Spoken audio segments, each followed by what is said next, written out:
সুপ্রিয় সুধী, সবাইকে ডাক্তার পলাশ ব্লগে আমি ডাক্তার পলাশ, কনসালটেন্ট ন্যাচারাল মেডিসিন, আপনাদেরকে প্রীতি ও শুভেচ্ছা জানিয়ে আজকে একটা সচেতনামূলক টিপস নিয়ে হাজির হয়েছি। প্রতিটা ঋতু আমাদের জন্য যেরকম কিছু সুফল নিয়ে আসে, ঠিক প্রতিটা ঋতু পরিবর্তনের সাথে সাথে পরিবেশের কিছু ভারসাম্য নষ্ট হওয়ায় বা পরিবর্তন আসায় আমাদের জন্য কিছু কুফলও নিয়ে আসে।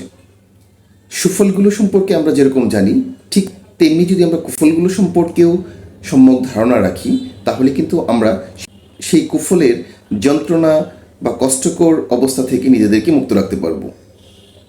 আজকে আমি ঠিক তেমনই এই গরম ঋতুতে আমাদের জন্য কি কুফল বয়ে নিয়ে আসে সেগুলো সম্পর্কে জানব।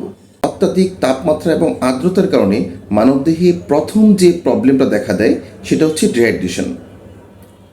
পানি শূন্যতার কারণে মানবদেহে বিভিন্ন রকম ভাইরাস এবং ব্যাকটেরিয়া সংক্রমণ ঘটে, আর এই ভাইরাস এবং ব্যাকটেরিয়াগুলো আমাদেরকে বিভিন্ন রকম রোগে আক্রান্ত করে তোলে। তাই এই গরম ঋতুতে বিশেষ যত্নশীল হওয়া উচিত।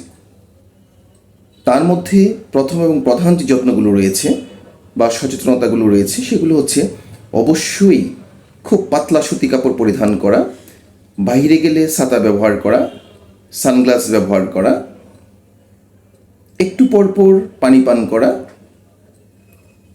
তেল, চর্বি, ঝাল, মশলা, ফাস্টফুড জাতীয় খাবারগুলো এড়িয়ে চলা, ফ্রিজের ঠান্ডা খাবারগুলোকে বর্জন করা।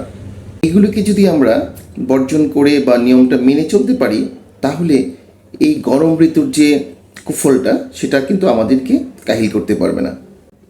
আমরা প্রতিটা ঋতুর সুফলটুকুকেই ভোগ করে সুস্থ সুন্দর জীবন উপভোগ করতে পারব।